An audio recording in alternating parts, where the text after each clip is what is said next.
Assalamualaikum warahmatullahi wabarakatuh. Gimana nih? Udah mulai waktunya belajar kembali di semester 2 ini. Semoga bisa belajar kembali.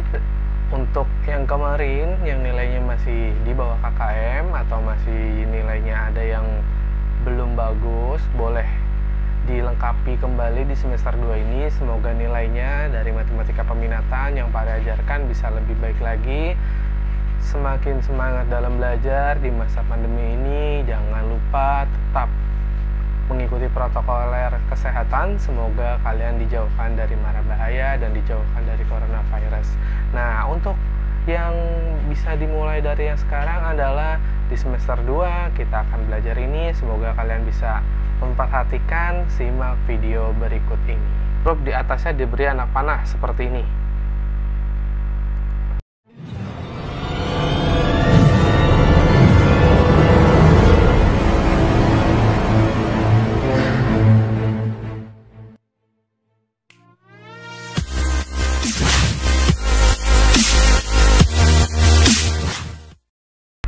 Bismillahirrahmanirrahim. Assalamualaikum warahmatullahi wabarakatuh.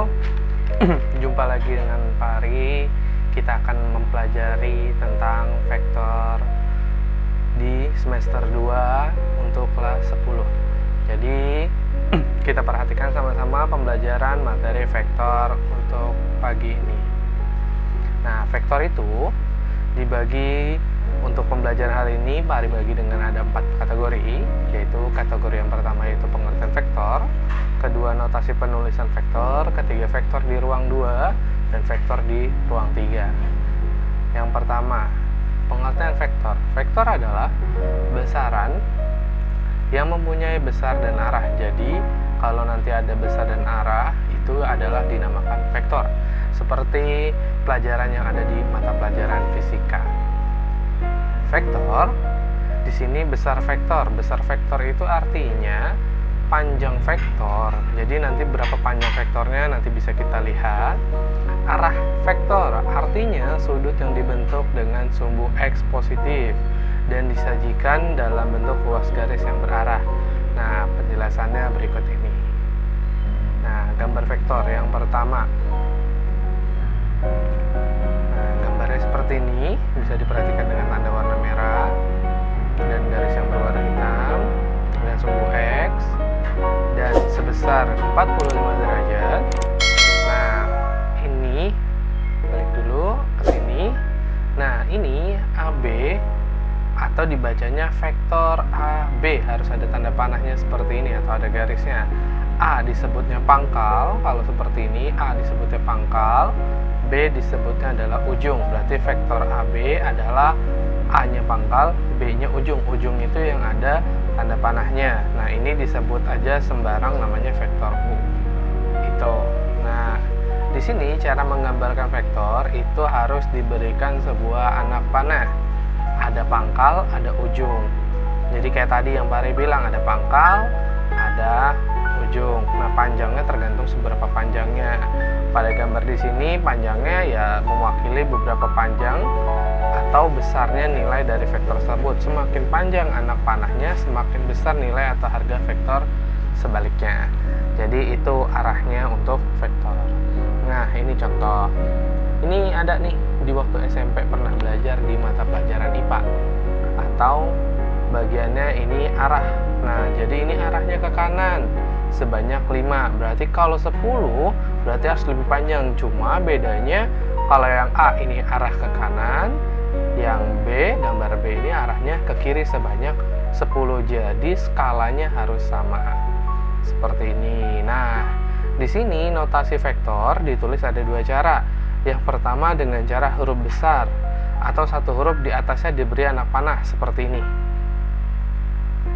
Boleh huruf kecil atau huruf besar atau dua-duanya huruf besar. Panahkan dari dari pangkal sampai dengan ujung seperti ini. Berikutnya dengan 2 huruf besar seperti ini boleh. Jadi nanti bisa dibuat seperti itu. Intinya adalah harus ada asal, pangkal, dan ujungnya. seperti itu. Nah, ini macam-macam vektor sejajar. Vektor sejajar adalah dua vektor atau lebih yang mempunyai arah dan besar yang sama, jadi dia sejajar. Nanti ada yang berlawanan, bisa dibaca nanti vektor 0, vektor satuan. Nah, ini macam-macam vektor. Ini sifat-sifat vektor nanti akan kita pelajari di pertemuan minggu depan. Nanti ini bisa kita skip. Ini Pak Ari masih ngejelasin teorinya dulu. Nah, notasi penulisan vektor tadi. Bentuk vektor itu ada vektor kolom seperti ini, 3 dan 4. Artinya 3-nya sumbu X, 4-nya adalah sumbu Y. Seperti ini 3-nya sumbu X, 4-nya sumbu Y. Kalau yang ini ada 3, berarti dia ruangannya ada 3. Ruangan X, ruangan Y, dan ruangan Z. Nah, bentuk kalau misalkan vektornya baris, berarti dia susunnya tas ke samping seperti ini. Itu adalah penjelasannya. Nah, bagaimana kalau dia vektor ditulis dengan notasi? Yaitu seperti ini. Nah, ini jadi bisa dinyatakan adalah vektor A terdiri dari vektor yang pertama di sumbu X 3i dikurang min 2j di V sumbu Y, J-nya habis itu ini ditambah 7K.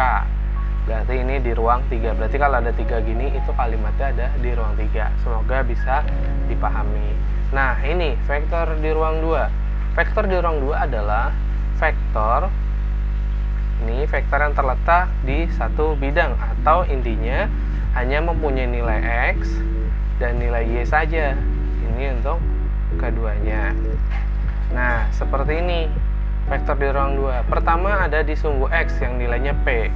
Habis itu berdasarkan ke sumbu Y ke atas. Seperti ini, dia ke atas nih. Ada nilai A. Jadi X, Y. Nah, vektornya ini dari O menuju A. Jadi OP yang ini ditambah PA ke atas, jadinya dipotong menjadi OA atau vektor O ke A. Jadi P sama P-nya ini dihilangkan jadi O sampai A. Atau boleh juga dibalik, pertama ke OY, ya kan? Nah, habis itu baru ke samping gitu.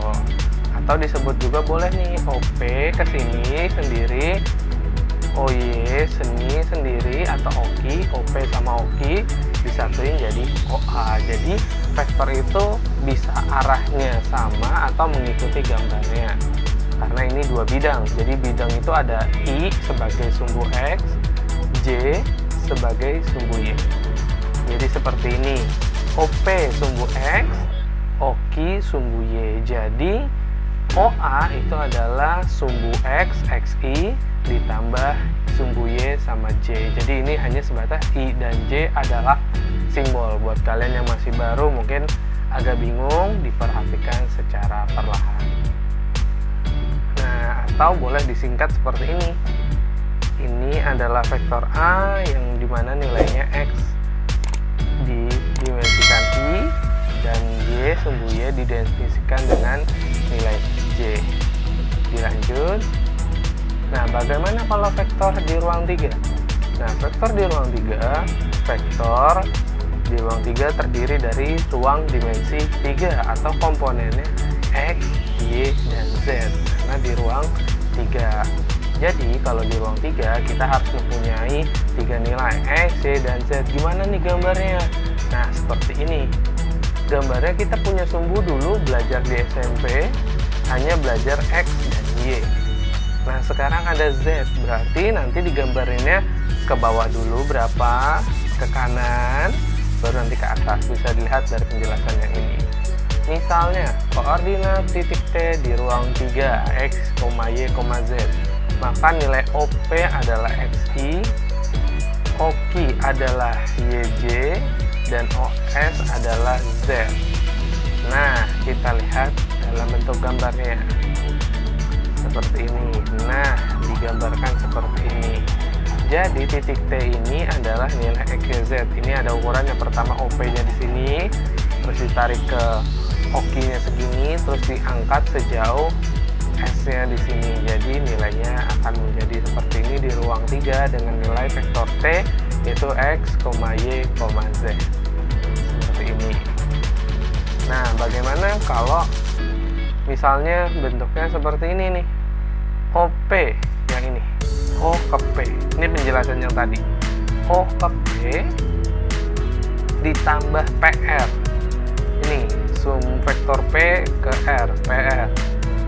Nah, berarti boleh disingkat sebagai OR ke sini. Nah, OR-nya dikerjain lagi nih. Nah, dengan Z siku-siku lagi seperti ini. Jadilah gambar yang kuning ini sampai di T. Jadi cara menggambarnya digabung. Jadi pertama adalah OR udah jadi, itu RT baru jadi OT yang warna kuning. Makanya ini di sini kalimatnya nih OP. OP ke sini dulu pertama. Terus OKI, OKI-nya ke sini, warna hitam garisnya sumbu Y. OS ke atas sehingga pas disatuin jadinya OT. Jadi asal usulnya seperti ini. Jadi nilai vektor OT adalah X, Y ditambah Y, J dan ditambah Z vektor K. Jadi ini di sumbu ruang 3 atau dimensi 3. Nah, atau nilai T-nya seperti ini. Makanya cara pembelajaran vektor ini kita harus bisa memahami lebih beberapa hal tentang banyak dari bentuk-bentuk. Mungkin ini masih pemahaman awal, jadi mungkin penjelasannya hanya ini dulu. Semoga bisa mencari referensi lainnya. Materi besok berikutnya adalah tentang operasi vektor, bisa ditambah, dikurang, dikali, dan proyeksi ortogonal atau proyeksi skalar. Jadi mungkin itu aja untuk penjelasan tentang pendahuluan tentang vektor. Semoga bisa dipahami, semoga bisa lebih dipelajari lagi, diulang-ulang lagi, bisa dicari dengan sumber referensi yang lain, bisa lihat di YouTube atau bentuk-bentuk aplikasi pembelajaran yang lain. Gimana nih pembelajaran hari ini? Semoga udah mulai lebih paham dan bisa memahami materinya. Ditunggu pertemuan berikutnya. Tugasnya jangan lupa ada di Google Classroom. Pak Aris tutup sampai sini.